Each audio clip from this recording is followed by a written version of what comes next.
This is Dr. Schamberger. This way you have an audio with my name and you know what I sound like. I have been enjoying reading some of your introductions, and I know that you are currently reading chapter 1. But one of the things I want to do, and I'm going to strive to do this semester. First of all, let me just say that this is the first time we have taught this course online. So I'm going to be relying a lot on you to make sure that you are receiving the lessons and instruction effectively. If there is something you feel I can do differently to help you, please let me know, because that's the only way we can really do well this semester. Okay? So I figured one of the things I can go ahead and start doing is kind of doing the audio lecture, basically the lecture to the lessons that I have presented on site when I've taught this course the past semesters here on campus. And I figured, well, I can just pretty much do the same thing online. I will just post my files on there. That way you can listen, you can see the slides, and the chapter readings will make that much more sense to you as well. Okay, so let's just go ahead and get started. So we are looking at chapter 1, Changing Concepts of News. And one of the things you've probably been reading about in the chapter, Carol Rich is a really good author, a great author of this book. And one of the things we're going to look at is this changing delivery of news. We can't really begin to write news or really try to dissect the story structure until we can recognize the updates that have been made to the news industry over the years. The news is not just any longer your traditional mass media of newspapers and radio and TV. It far surpasses that now. We have blogs, podcast, RSS feeds, and social media. Probably the social media is the big one today. But we do continue to see a lot of our news delivery via blogs. Reporters, especially reporters at large newspapers like Gannett, will write their own blogs. So blogs are a personal journal. They might be covering an event, and they might notice some sort of opportunity to expand their personal perspectives on it. So they can do that via a blog rather than a news story. News stories, we want to try to be as objective as possible, but with blogs, we can journal, chronicle our thoughts and our reactions to certain events and issues, providing our commentary about topics. Podcasts are basically audio or video distributed over the internet, and it can be heard on some sort of portable media player, your iPod, your iPad, or any other type of MP3 player you might have. Also, it can be heard on a computer. So you can kind of consider what I'm doing to be somewhat of a podcast, if you want to look at it that way. RSS feeds, I don't know if people really subscribe to news sites via the web like this anymore. But what RSS is, it's an acronym for Really Simple Syndication, and it provides that person an automatic update of news. So if they subscribe to that feed, and when the news organization has a new story to share, it's basically just pushed through. So that's what that is. And then social media, well, we know what that is. Facebook, Twitter. Most of your news organizations use Twitter. Studies have shown that a lot of people, a lot of news consumers receive news information via Twitter.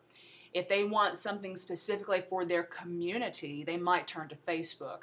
But if we want to know what's happening, what are some of the news stories on a national level, then we might turn to Twitter to see what kind of news might be reported in that.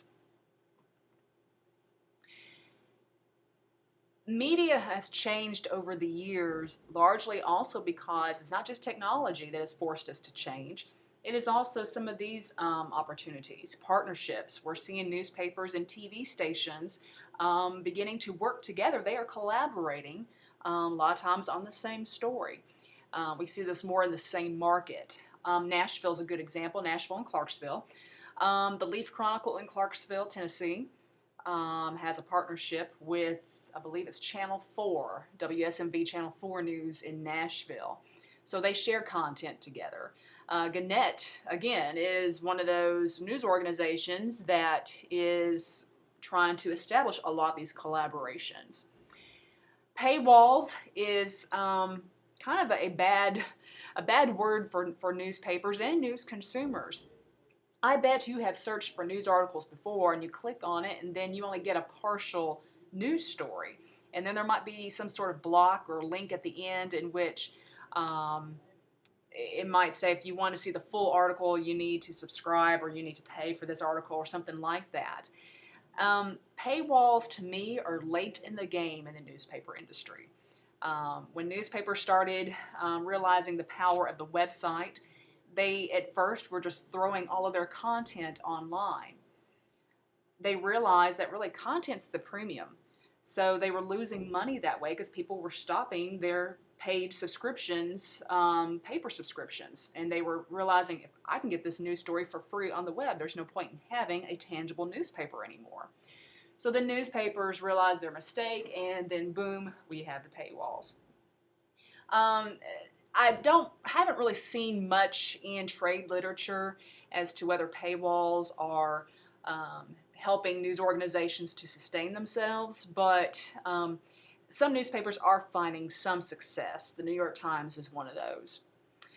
And a question for you to ponder as you are reading more in depth with this chapter and keeping these issues in mind: do we see partnerships and paywalls as opportunities, or are they challenges for us as journalists? And then what about for the reader? Of course, maybe paywalls are going to be a negative challenge for the reader, and it might be more the opportunity for us as news producers. But again, those are questions for you to think about more in detail. We also are seeing that the online news industry continues to change. One of the big ways that it has changed is I think the concept of deadline is almost, I won't say it's obsolete, but now every minute, every second is a deadline. So it's really important for multimedia journalists today to have a grasp and understanding that we have to get accurate content to our audience as quickly as possible. There's also been the need to have some interactive content with our audience. That you might go on a website and you might see the maybe next to a story there might be a poll. There might be some encouragement for a chat on the topic, especially if it's a big issue in the community. They might invite your questions. They want to see what you think and what you're inquiring about with that issue. Some stories online we also see they might incorporate some related links. Maybe links to past stories they've already done, or links to other stories that could be useful for you to understand their story even better. We are also seeing the concept of non-linear structure. It's content that no longer it's no longer has a beginning to end. It's constant. So we're seeing that. And then databases. I know the Tennessean in Nashville has a good number of databases on its website. People can go and see, for instance, what maybe certain employees working for the state of Tennessee made last year. If they have that database up, they can view that and search by a person's name or by a position, for instance. So those are some great opportunities for readers when they're trying to do research on various topics.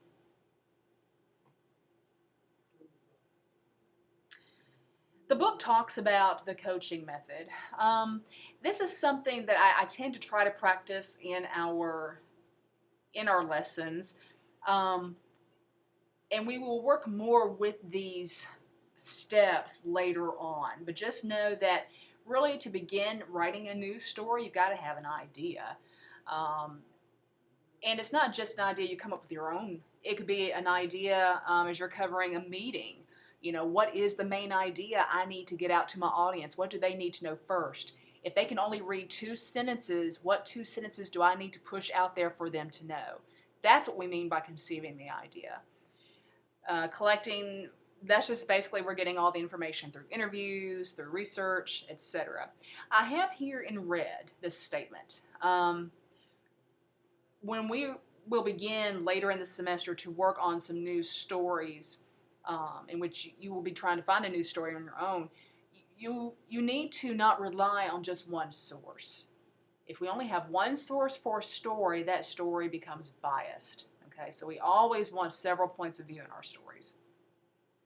And then constructing, that's basically just organizing our material, then writing the story, and then the correction stage of this method. We are reading, editing, proofing, making it better. So what is news exactly? So we've talked about how the industry has changed, but what really is news? And you're going to find, if you were to ask 3 people what they find news to be, they're going to give you different definitions. No definition will be the same. A lot of us in the field, both scholarly and those who practice the art of journalism, we all argue that really, news should be objective. That's what we strive to be. But I will say, news will not be 100% objective. You will always have some sort of degree of bias, because that bias is going to come from the journalists. We're going to select what news we should report.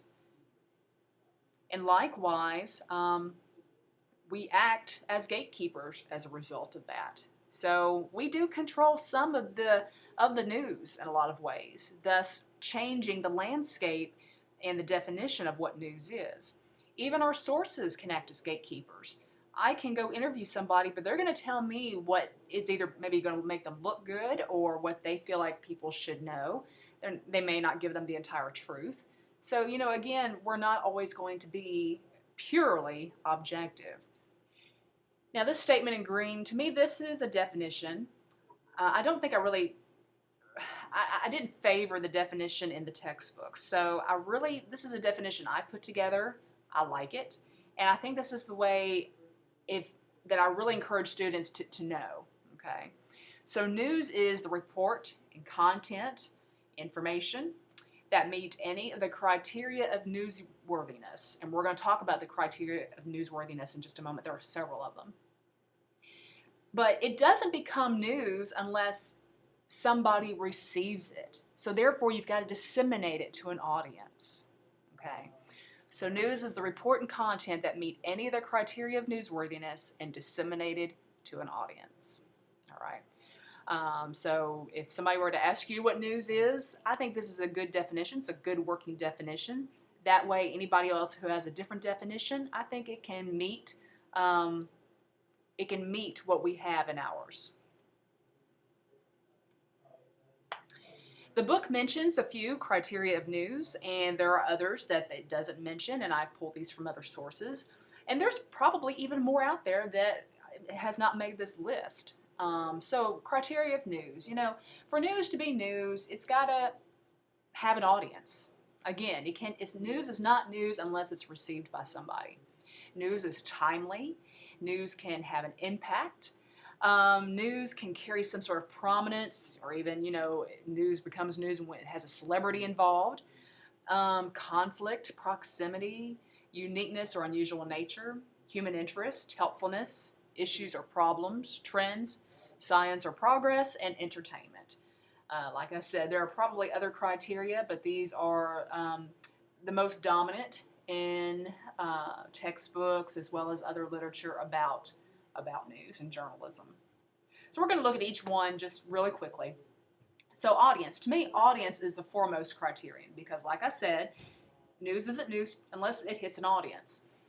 And we publish what will appeal to the audience. So naturally, if you have a magazine, magazines are the greatest, I think, niche type publications because there's a magazine for every interest, every hobby, everything to everybody. So we're only going to publish what will appeal to the audience. Likewise, your local community newspapers know what their audiences want. So they try to make sure the content is tailored to their audience. And no two audiences are the same. What works for news organizations in Murray, Kentucky probably will not work for audiences, say, on the other side of the state because we have different issues and different concerns. And then timeliness. Well, we all know news is important when it happens. It's that breaking quality of news that's attractive. But timeliness can also be updates to old stories, which we see a lot.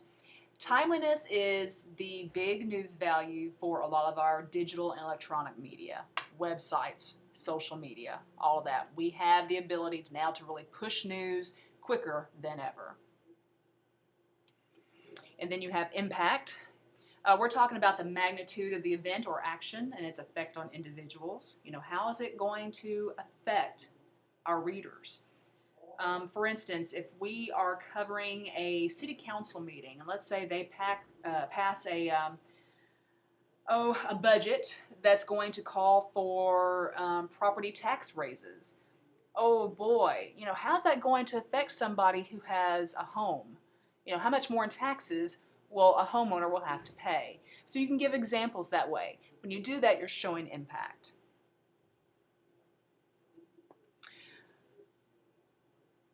The information about people, it doesn't have to be necessarily celebrities. It could be well-known people, even our own community. That's going to influence news selection.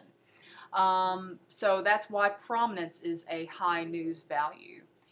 This also includes interviews with experts or authorities in some of the fields that we might need some information from them to help explain details better in the news story. Conflict. I think a lot of us love to read about some sort of drama that goes on in people's lives, but there are different kinds of conflict. You have like a good versus bad. So if we were to put something concrete with that, those are stories regarding like court trials, crime, things like that. Another theme in the conflict is David versus Goliath. We love reading about stories who people have been maybe in an underdog role and they rise to the top and really overcome a certain battle or something like that. We love reading about those stories. Efficiency versus inefficiency. Stories about when tax dollars are wasted. That's a form of conflict. Humans versus nature. How lives are lost in various disasters, tornadoes, even as disease outbreaks. And we have seen that with Ebola. So that's a form of conflict that is being played out in news stories. Again, making those stories very popular among our audiences. And then, of course, violence is another newsworthy form of conflict. We have seen this with what's going on with overseas with ISIS, Boston Marathon bombings, all of that. So violence is a form of conflict that is going to be popular in the news regarding conflict. News that are really right in our community, right in our backyard, are popular. So proximity is a strong news criteria when it comes to selecting what news should go to our audiences. We can also localize stories. So if there's a national issue, we can localize it by finding some sort of local angle with it. Even if we have Americans that might be somewhere else doing some things, that can also draw some reader interest. For instance, I know with where I came from, Hopkinsville and Clarksville, we share Fort Campbell.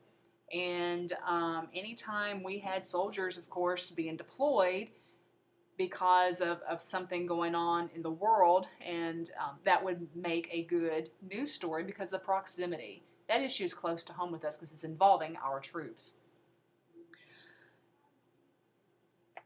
The next one is uniqueness or unusual nature. Basically, I consider these just to be your odds and ends type thing. It's almost maybe like silly stories or just things that sound stupid, but you know what? People like to read those types of stories. So they have no impact whatsoever. It's just, some neat information to share. Human interest, a lot of this is going to be maybe your profiles of people, some good feature stories here, stories about people who have special problems, achievements, or experiences to share. People love to read about those. Helpfulness, these are really becoming a large part of news stories today, the how-to stories. How can we make ourselves better? How can we get out of debt? How can we eat better? How can we do this? How can we do that? These stories are well known. We see these a lot in consumer and health articles, even some weather stories. For instance, we're getting ready to approach spring. And with spring can come the possibility of tornadoes. So you will see news stories pop up, how to make sure you can stay, safe during tornado weather, things like that. Issues or problems, this particular news value, it just deals with local news. Trends, we may have news stories that show some patterns or maybe shifts in issues, and those can somehow affect readers' lives. Science or progress, we see a lot of these.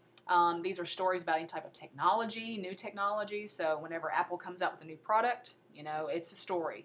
Anytime we have a medical breakthrough, those become stories as well. They really impact readers.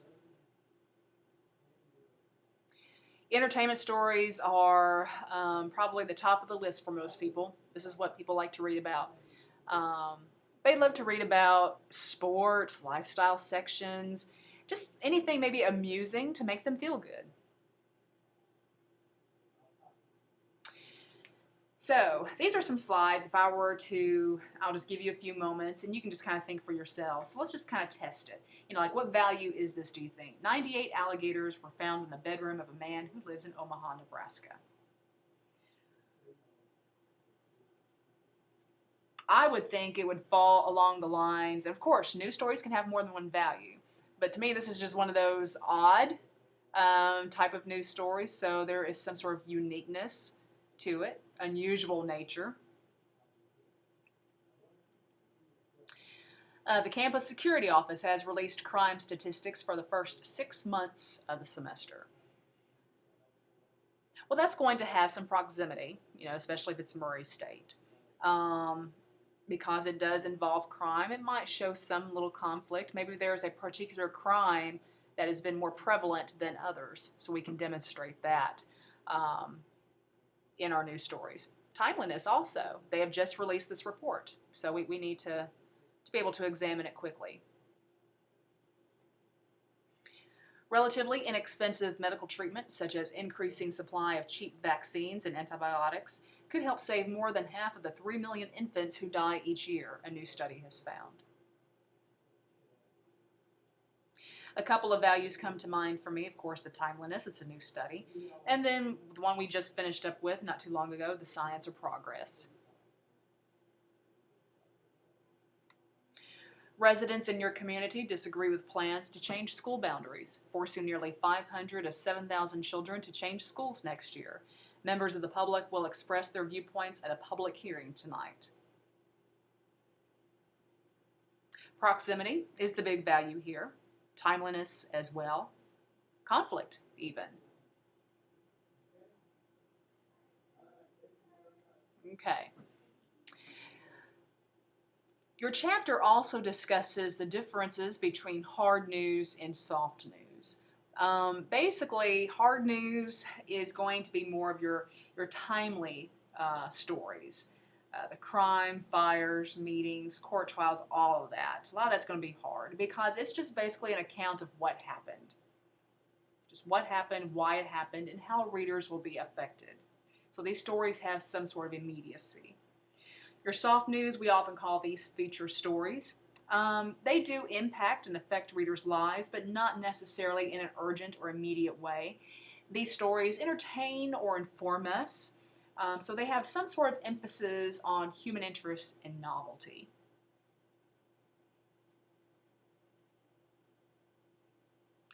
Some other news terms that you might come across now that you are exploring this major in journalism. Breaking news or spot news.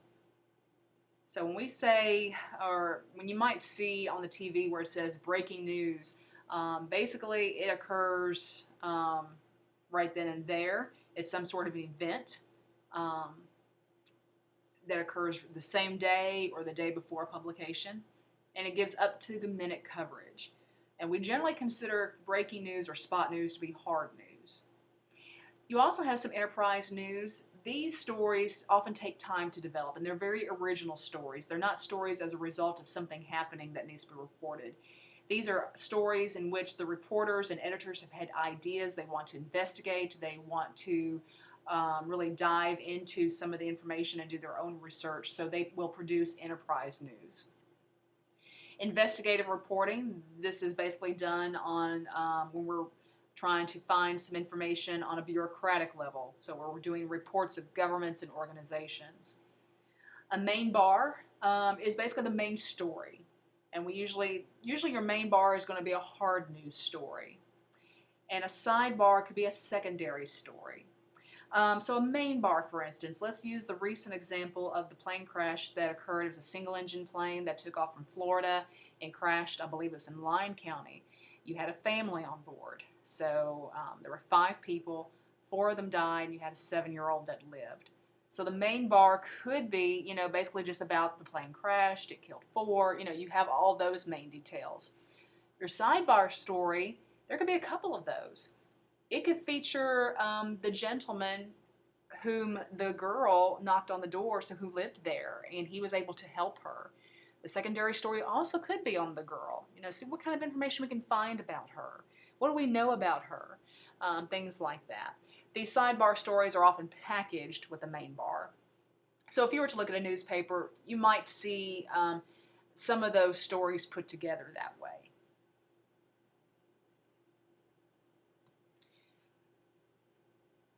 One of the things that really helps stories, and it helps it more, I think, online than anything, but obviously in print as well, is when we have some sort of visual to share with our audience on the story. Stories that have photographs or graphics, those are going to appeal to audiences much more than just plain news copy. Readers don't always like to read a bunch of text, okay? Especially when they don't have time. Again, with news, we've got to make sure that we're getting the most important information to our audience as soon as possible. That's why you might have heard how news stories, basically readers are going to read about the first 4 or 5 graphs for the main information. If they decide to read further, that's great, but if not, they at least have the main details in those first 4 or 5 graphs.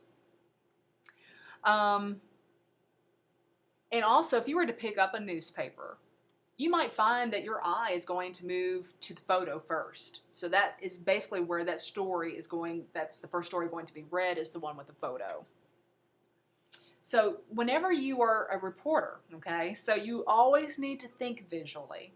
When I worked as a reporter in Hopkinsville, we had to have the camera with us at all times, even when we were off duty. We didn't always have a photographer with us. Sometimes we could schedule a photographer to come with us, but it didn't always happen that way because we were limited with photographers. So each reporter was assigned a camera. We had to have that camera on us. Now, this was during the time when we had film cameras and then later on digital, but now, of course, we have our smartphones and other devices and technology that give us the capability to take photos wherever. In fact, I was at a school board meeting last night in Todd County, and there were some great photo opportunities. I had both my camera as well as my iPhone. Now, my digital camera, I couldn't get it to work right for some reason. I don't know what happened, but luckily I had my iPhone with me to serve as a backup. But you always have to think visually. You never know when something's going to happen. It could be just a basic story you think you're doing, but then something might happen and whoa, photo opportunity. Also, as a journalist, we also need to think digitally today, okay? Even though I gave you a definition of news that I think is a great working definition, news consumers are going to have their own definitions of news.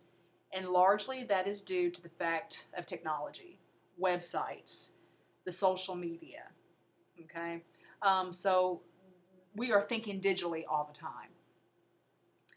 If a website has appealing content, some audiences, some members of the audience will find their news there, okay? No matter how reliable or unreliable the site might be. They're just going there for the content. They think the content is appealing. So credibility to them may not be an issue, all right? So again, another reason why we need to think digitally, so we can have audiences really, we can bring the traffic to our site. Even though social media is great, we always want to drive traffic to websites. So if you look in your Twitter feed, that's why you might see the headline and then they give the link to the story. That website is so important. So you might think that websites are on the dying trend. They are not. We have to drive traffic to our websites, and news organizations know that now. So you're probably thinking, well, then what's really my role in all of this now that journalism has really changed? The thing is that audiences still want someone to help them understand what's going on. So they still rely on us to help them sort out the details in any news story. That's where we've got to make sure that we are credible through all the digital stuff going on, that we are reliable. Those are still important traits for us to carry.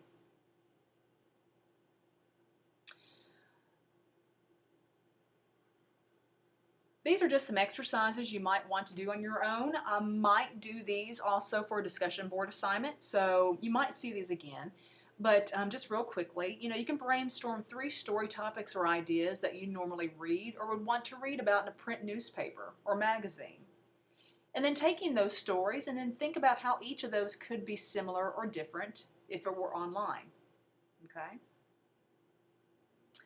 You do not need to know this right now, so we will just end it right there. If you have any questions, really email is the best way to reach me. I'm also here in the office quite a bit, so you also have my office phone number on the syllabus. But again, just shoot me an email. I do prefer email over Canvas. Now, if you send me a message through Canvas, I will still get it. I'm just not as quick with that one. My phone is always with me, so I have my email basically programmed onto that so I can receive those messages. So that's why I say email is really the best way to reach me. Continue to read Chapter 1. Again, go back through the slides and try to digest more of this in detail. And then we will begin with some discussion questions next week. And I hope you have a great week, and I hope the semester is going well. Thank you.